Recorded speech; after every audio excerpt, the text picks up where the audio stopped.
This is an absolute beginner guide to doing nails. You definitely don't need all this. These are all the different things that I own, and the more you have, the cooler nails that you'll be able to make.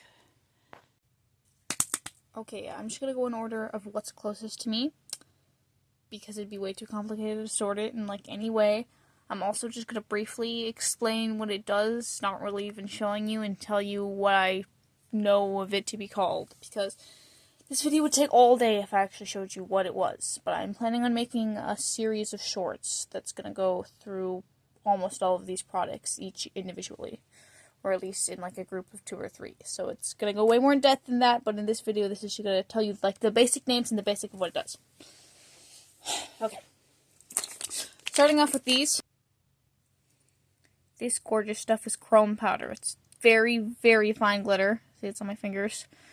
And you rub it onto your nail with one of these little sponge guys. And then you put a top coat of nail polish on top of it. And then it's sparkly. It's cool. Yeah. This is a cotton pad. This is a cotton ball. This is a cotton swab. Those are the 3 main tools that you should use to remove nail polish. And there's different kinds of nail polish removers that you can remove it with. There's pure 100% acetone. That's what I personally like to use. It gets it off the best and the quickest. There's regular nail polish remover, which regular nail polish remover is mostly acetone, but has other ingredients. It is easier on your nail. And then there's stuff like nail polish remover with vitamin E that's nourishing. It's going to be a lot harder to get any nail polish off with this stuff, but if you have already pre-damaged nails, then I'd suggest you use this, or otherwise it could make your nails worse. This could make it better. This is nail polish thinner. You put it in nail polish that is old, dried out, or getting too thick, because if you put it on your nail when it's too thick, then it could ruin your whole manicure. So you put a few drops of this in, and then shake it well, and then it should thin your nail polish and make it usable again. Now, personally, for these 3 things, when it comes to removing nail polish, I started out using paper towels, and do not do that, because nail polish remover has this very weird effect where it gets really cold, then really dry really quickly. So I'd say, personally, if you're removing nail polish off of 1 or 2 nails, then you probably want to use a cotton pad. And if you're removing it off of all 10 nails, then you want to take the nail polish remover and soak this whole ball in it. It'll be wet. And then it's magical. It keeps going. And then this, I like to use a Q-tip, in the nail polish remover, just to get the edges, the corners of the nail. I also have this little paint bottle that I filled with nail polish remover, because I personally have had problems where I spill nail polish remover, and it's $9 a bottle. It's very expensive, and if you spill it, there's no recovering it. And a lot of times you spill half the bottle if you spill it, and it's quite easy to spill. So I would suggest having something along the lines of this, just to have a smaller amount of nail polish remover, just in case you spill it, or only have it open when you are currently dumping it. As soon as you finish pouring it onto your cotton ball, then close it up, because it is a nightmare. Moving on, we have Instant Cuticle Remover. I really like this stuff because a lot of times a lot of people cut cuticles, which I have no items to cut cuticles, but that is where the little, let's see if I can show you, this little flap of skin, you peel it back and you actually cut it off with these little tools. I've never even tried that, but this stuff, you pour it on the edge of your nail and then let it sit for I'm going to say 15 seconds. And then you use one of these little guys to push back the cuticle. Now this, from what I've heard, at least, these are the safest. I know they look very dangerous because of the terrible little splintery guys. But you can use a nail file to shave it down. Now this is the super beginner friendly one though, because if you slip it will cause less damage opposed to a plastic one or a metal one. See, this end is what you'd use to actually push back the cuticle. This would be more so to push the edges in. Next up we have brush cleaner. This is brush conditioner. You have this tiny fancy little jar. You'd pour the brush conditioner in, then you would take your nail brushes. There's lots of different kinds of nail brushes. It's a nail brush set. It does all different things. I will probably definitely go into a video about the different things that you could do with the different brushes. But you would use one of the nail polish brushes. Let's say this one that has a little bit of blue left on it. I must have not cleaned this one well. Okay, then you'd pour it in, you'd rinse it around, you'd wipe it off. It's pretty easy. Next up, we have a nail daughter, which is probably one of the easiest tools that I own by far for nails. You literally just take this little daughter guy. Take this one that already has nail polish on it. I need to clean my tool better. Okay, take the little daughter guy. You dip it in nail polish on the brush in the actual bottle if you want to. You could even take it out and put it on the surface. Dip it in. You dot the nail. Easy. It should just wipe off, but you'll probably have a little bit left on, so then you could just use acetone or nail conditioner to get it off. Next, nail stickers. They're fun. They're easy. I have never really used them because I don't necessarily prefer them because they're like a quick way to do nail art. I mean, it's not that there's anything wrong with them. I just don't prefer it. It's just a sticker and you just put it on your nail and then you put nail polish over it. It's again really easy, and make sure you put it on a dry nail. I believe, at least. I've never used them, honestly, but as far as I know, you would not put it on wet nail polish. Next, these are nail art brushes. I love these, but first of all, I own 2 different sizes. I believe there's only 2 different sizes. There could be more. Tell me in the comments. But there's this one, which this is the thicker one. And if you have never used it before, I'm gonna grab one I have not used before. If you've never used it before, it'll be blank like this guy. And you shake it, and then turn it this way, the right way down. Then you're gonna, this pokey guy, you're gonna bounce it. And just shake it. See how it's already coming out the edge like that. Push it, shake it, push it, shake it, push it. Okay, then there you go. And then it'll be colors for this color all the way till it runs out, which I've never had one run out. Then we have the finer tip ones, which I literally wrote an F for fine tip on all of the ones that I have in the fine tip case, because they're literally look like the same pen. But these ones have a very fine tip. I guess I have not used this one either. It's the same thing, the shake it and the push it though. The only thing I would not suggest, this is more for like small nail art. I wouldn't do anything like French tips with these specifically. The white, when you do anything that's like bigger, it starts to crack, and it's not supposed to crack, it just does. I don't know if it's, I assume it's just this company, but I wouldn't do like any, like, I wouldn't color the whole nail with these things, definitely, unless you're getting really quality ones. These are kind of cheapy, but I really like them. They're really nice.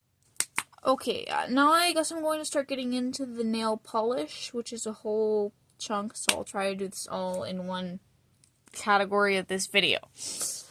First of all, we will start with absolutely normal, basic nail polish, air dry nail polish. Anytime you think of nail polish, this is probably what you think of. You just put it on your nail, you wait for it to dry, which I want to say that takes like 4 minutes, but it actually takes like 3 hours if you put it on too thick, which I usually end up doing.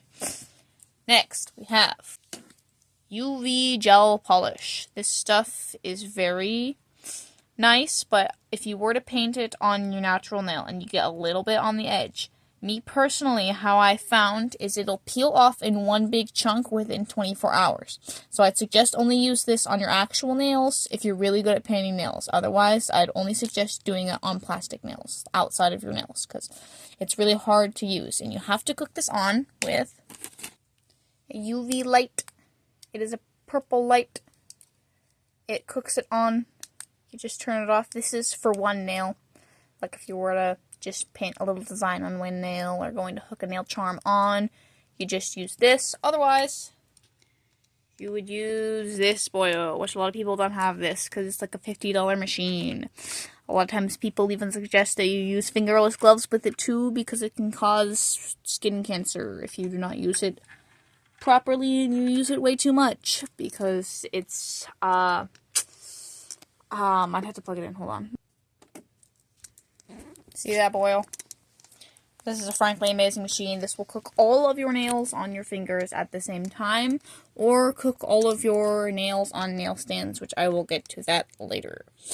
But, there's the 2 minutes, the 3 minutes, the custom, it's the off switch. That's how I would personally, if I was gonna do UV gel on my nails, you have to have a nail cooker to hook on this nail polish. But if you do it properly, it should stay on your nails for a very long time, and it will stay on plastic nails. Like, I've had these nails on for a week at least, and I've been in the ocean, in the pool lots of times. They are not even chipped, because it just stays on better. It's more quality. It's what you want if you want your manicure to stay for more than 3 days. Moving on back to the nails, we have this, which is Cat Eye Magnetic Nail Polish. It is really, honestly, hard to explain this nail polish without showing anyone. I might actually just end up adding this into the video later, because this is really difficult to explain. But, the basic is you'd put the nail polish on your nail, then you'd use this little magnet, and you push it around your nail, like pull it just around your nail like that, and somehow it pulls all the sparkles in your nail into one direction, and you can make shapes with the sparkles. You probably want to, like, open another tab and look it up. It's called, the Cat Eye Nail. Just look up, just to watch a YouTube short, or my YouTube short if I make a playlist, because I can't explain this in words that I know of. So next, we have this. Is basically, I mean, I don't even really need to explain this. It's just air dry polish, but it'll say, you gotta watch out for this, it says gel. You can see this says gel polish, because usually when something says gel polish, that means you have to cook it on. But sometimes they'll say gel polish, intending that it's like gel polish, but it's air dry polish. So see how it says no light all over, because you do not need to cook this in a heating lamp, but it will still say gel polish. It's, me personally, at least this brand, I actually do like the consistency better than a lot of air dry nail polishes. It's usually more expensive too. They are like nicer air dry nail polish, but it's different than gel polish. Okay, these are top coats. There is the basic top coat that would be just a normal air dry top coat. You'd take your dried nail polish. You take your dried nail polish and you just paint this over the top and then let it dry, and it helps it not chip. This is a UV gel top coat, so you would just put it over the top of your UV gel polish and you'd cook it on with the UV light, and then it would help it, again, not chip. Then there's textured top coat. See how this is mosaic? This silver would be these tiles, and then the cracks would be the color underneath. It's also a top coat. Same with this texture coat. This silver would be the red, and the cracks would be the color underneath. They dry that way. That's how they end up drying. And I've never used this one before, but I believe you put it on as a top coat, and it makes that basic design on your nail. Last of the nail polish section, if this even counts, is nail glue. This is for plastic nails. Here, I'll show you some plastic nails. If you don't know what plastic nails are, they're these little beauties. They are just, I mean, I assume you've seen press-on nails, but maybe you haven't.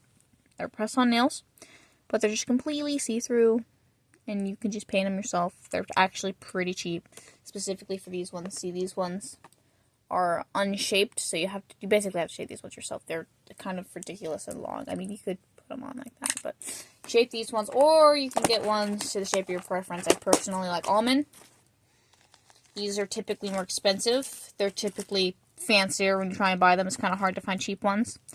And if you do find cheap ones, you're probably going to have a hard time finding one that fits your nails, unless you have specifically small nails. But these are almond-shaped plastic nails. These are just generic plastic nail. This is how I'd put it. So you use the nail glue, and you glue it. You put the glue in the nail, and then you hook it onto your nail and leave it. Press it for like 30 seconds. And then personally, I like to fill the space between the nail and the fake nail, because if you don't, then food or things can get in between your natural nail and the fake nail, and especially depending on the kind of food. If it's like, we'll just say like beans, let's say like beans, like bean dip. You get beans in between your nail and your natural nail, then it can actually like cause your real nail to start rotting, and it could cause it to fall off, and you could have a permanently damaged nail for the rest of your life. And that's only if you leave this on for like weeks or something, though, because the moisture gets trapped, and it's a nightmare. So I've never had it happen to me before, but I've seen it happen to other people. So you want to make sure that there's no gap between your natural nail and the fake nail for things to get in and down in the nail. So what I do is I'll show you real quick. I will have the nail glue. See how there'll be like a little dot of glue at the end of the thing. I will shove that in the actual sliver in between the nail and the fake nail until it fills up all the way, because you absolutely do not want that happening. It can be very dangerous to your hands. Okay. A lot of times, though, you'll notice and you just have to pop off the nails, like, after a few days, though. It just sucks. So you just want to do it once you do it. Also, when it comes to glue, this, personally, I just got it. So I actually may be wrong about some of the information that is about it, but I've seen it be used a lot of times on YouTube. And it's rhinestone glue. You can use it the same way that you use this, where you push it on the nail and you hook it on, and you cure it with the UV light. You have to cure rhinestone glue with the UV light. The handheld UV light things, they aren't that expensive. They should be like $10 range or even lower. I mean, if you want to start using these kind of things, you could just get one of these things. It'll just take more time than the $50 spa machine. But, this rhinestone glue, you can use it to hook on nails. You can also use it to make little designs with the 3D nail art. Also, there's solid builder gel, which I keep it in a Ziploc bag, because once you open it, if you close it and leave it mildly sideways or upside down or even sometimes straight, it is almost impossible to open the lid. So I've just learned to keep it in a Ziploc bag and try and keep it upright, because this stuff, I don't know how to explain this stuff really either, but it's like, it's not Play-Doh consistency. It's like a mix between Play-Doh and a really thick slime. It's like a really thick honey. I don't know how to explain this stuff, but this stuff's really, really neat, except for the part with opening the lid. But you can use both of these. You also have to cure this with a UV light. But you can use both of these to make 3D nail art. You can also hook nail charms on, like, let me grab them. These. Let's see, I have a lot of nail charms. Nail charms are really neat. But we'll just take a really basic one, like this guy. There we go. Come on. See this little guy? See these pearls that are on here? But you'd put it on your nail, and then you could take, as far as I know, 3 options of rhinestone glue, air dry glue, or UV gel polish, preferably top coat, because you have to put it on top of the whole thing. But you pick one of these 3 things, rhinestone glue, well, you pick one of them, let's say just rhinestone glue. So you dab your rhinestone glue on, with it open, obviously. You pick up your nail charm, you put it on, then you put more rhinestone glue, then you cook it with your UV light. See, these glow under light. It's really cool. Anyways, or you could do that, basically the same exact steps, but with top coat, or if you do not have a light cure, you can just make it work with nail glue. Moving on, with the solid builder gel, it's hard if well, it's just gonna call it clay-like, but you have to see it. Here, I'll pull a little bit out. You have to see it to know its consistency. It's one of a kind. Maybe there's something like it, but I can't. It's this really weird, Like glue dot isn't right, but that's actually probably the closest thing I can think of, like a glue dot. You can mess around with the glue dot. See, it's really weird. Anyways, it doesn't even want to stick to the nail great either. Like, you have to cook it on with the UV gel.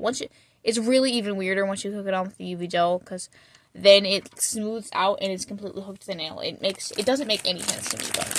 So once it's on the nail, I like to use these. I don't really even know what other people use. I think they use something like these, but these are just clay sculpting tools to sculpt normal clay, and I just use these little tools to sculpt my solid builder gel on my nail.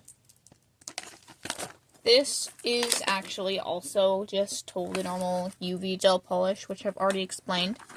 But see, a lot of nails, a lot of designs, they have a background color, and a lot of times you try and match that color best to your skin tone.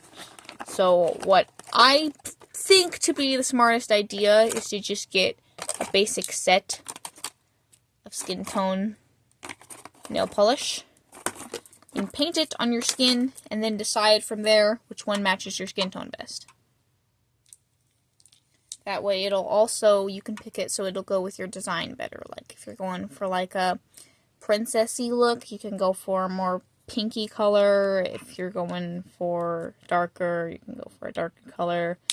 Or you can just decide like a basic French tip, whichever one goes with your skin tone the best. Like whatever works for the design. So I'd suggest getting it like that. Also, this is not open, but solid builder gel comes in lots of different colors. This one's white. I don't own any other colors, but as far as I know, you can get it in a set where it'll come in all the different colors of the rainbow.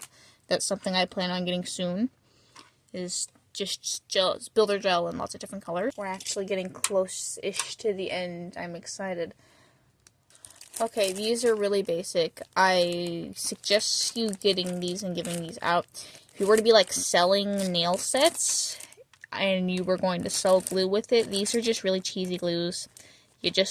When you open it up, there's a little tip inside, and you just cut off the tip and you squeeze out. It's like an on-the-go 2-time use nail glue. So there's that. There's this glitter. There's a difference between the chrome powder and this. This is just normal fine glitter. The other stuff is extremely fine glitter. This is just fine glitter for your designs. These are nail clippers. This is a pocket knife actually, but these are the best nail clippers I've ever found. They're very sharp.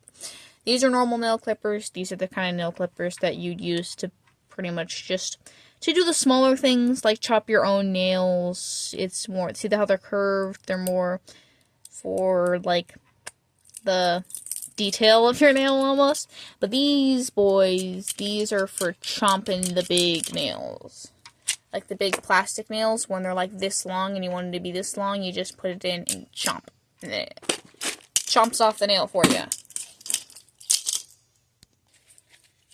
These are for your natural nail. They're the same thing. This one just has 4 steps and this has 3. See, there's different sides of it, like this.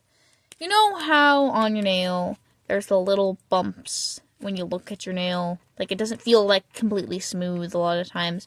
This will even it out and make it smooth using this stuff. And you just rub it like that on all your nails, back and forth. It's kind of time consuming, and I do not believe that you're supposed to. If you do this where you buff it and you shine it and all that, you shouldn't put nail polish on after that, because it's not going to stick as well. If you want your nail polish to stick, I don't suggest you doing this. This is more if you just want your nails to look nice, but with no polish. Next, we have nail files. This is just a normal, basic nail file that's in a cube shape for I don't know what reason. And this is a diamond nail file. Personally, personal preference, I would use something like this if you were to be shaving down plastic nails to get them to, like, per se, the almond shape that you'd want. This is what I'd use for your natural nails, because this is softer and nicer, and if you were to be shaving down your natural nails, I'd just go in one direction as to not damage your nails. Now, when you're shaving down your nails, this is kind of important. I just got one of these because when you're shaving down nails, specifically plastic nails, or when you have UV gel polish, a lot of times the way that you get it off is by shaving the actual nail polish down, then soaking it in acetone with a cotton pad and aluminum foil around your finger, because UV gel polish does not like to come off easily. But if you're going to shave down a plastic nail or nail polish, it'll make powder, and if you breathe in that powder, me personally, it makes me really sick and have a headache within like just a few rubs. Like it's really toxic and really bad for you, and I don't know what it can do to you long term, but I'm sure it's really not good. So this is a nail fan. It will suck up the dust that comes off of your nail so that you don't breathe it in. This is kind of a crucial step of shaping nails. That's actually what led me to buying almond nails, because I had these nails and I'd go to shave them down and I had to do it on top of an actual vacuum hose, so I didn't breathe in the dust because it made me feel so sick after one nail. Okay, we're getting done. We're like 4 more items away. These are nail stands. You'd take your plastic nail, they magnet on, they just come off. This stuff on them is putty. It just sticks. So you stick it to the putty, then you stick it to the stand. It holds your nail in place while you paint it. It helps. It's easy. Next. Okay, last 3 items. This is normal rubbing alcohol. After you do specifically the UV light gel nail polish, your nails will be tacky and they will be sticky. And the only way that I've found to make them not as tacky and sticky is acetone. You just rub the acetone on your completely dried nails, and it'll just make them less sticky. It's almost not even a nail product, but it helps. You'd probably want to use like a cotton pad or something. These things are nail stickers. You'd put them on the inside of your plastic nails and you just push it on your nail. Now these things, especially if you put on long plastic nails, they will not stay on long. Your nails will stay on for like, I'd say like an hour or something like that. They do not stay on long. The only thing that I would suggest you use them for is like, say that you have like an Instagram picture and you want to be wearing the nails, but you don't want to put them on yet, because you don't want to be wearing the long nails for a week. You'd put them in the things and you could peel off the stickers from the inside of the nails. It's just like a one-time 30-minute use of nails. You probably can make them stick longer, but from my personal experience, they don't stay on long. They're just to put your nails on temporarily. Now these are French nail stickers. This is the last item on my list. These, I actually already have a video on how to make nails with these French nail stickers, because there's a lot of things you can mess up with them, but if you do them right, they're actually making French tips way easier, like the seashell nail French tip. Actually, you know what? Yeah, this guy.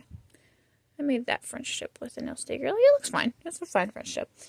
But, yeah, they're pretty easy. It's basically you have an already painted, dried nail of a color that's probably like skin color. And then you put on your nail sticker, like right here. So it's just the edge is showing. Then you paint white over that, let that dry completely. Then you peel off the nail sticker. Then you have a nice French tip without any of the effort or talent that it takes to make French tips, because they're surprisingly hard to make.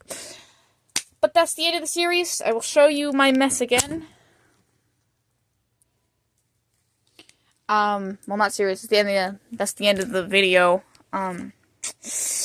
I hope this is helpful. I hope that this made sense, and I hope that this did not waste your time. And if you want more details or context of any of these items, rewind back to the part of the video where I mentioned the name, and I would suggest you look the personal item up on YouTube, or if by then I have my playlist, I would suggest you go to my playlist and look for the item and how to use it, because I know that I do not go super into depth on how to use these items, but I hope that helped. Bye.